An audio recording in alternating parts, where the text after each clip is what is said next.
आज आम्ही बनवणार आहोत कर्ली मासा फ्राय।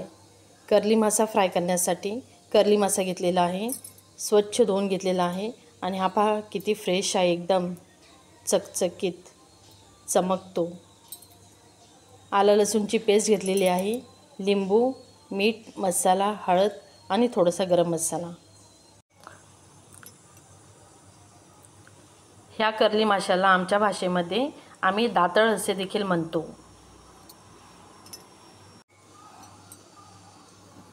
सर्वप्रथम आपण लिंबूचा रस लावणार आहोत।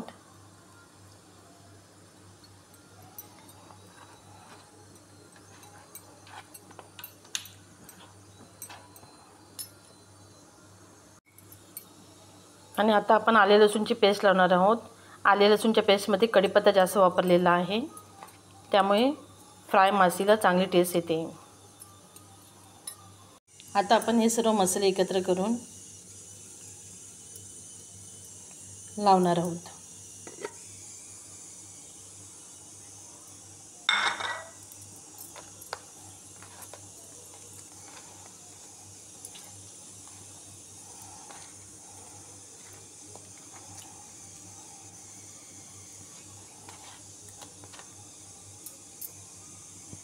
अशा प्रकारे मॅरिनेट करून तुम्ही 5 मिनिटे ठेवा आणि मग फ्राय करा।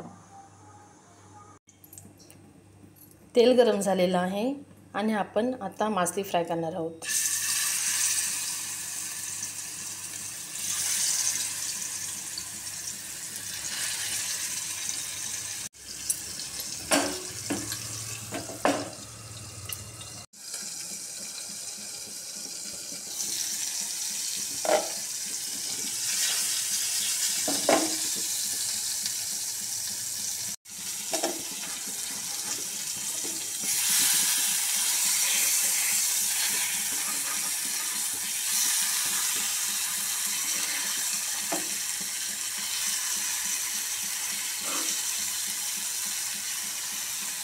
हे पहा किती सुंदर कलर आलेला आहे। अशा प्रकारे कर्ली मासा फ्राय झालेला आहे। अशा प्रकारे आपला कर्ली मासा फ्राय झालेला आहे, तुम्ही पाहू शकता। हे पहा किती मस्त, बनवा आणि खा।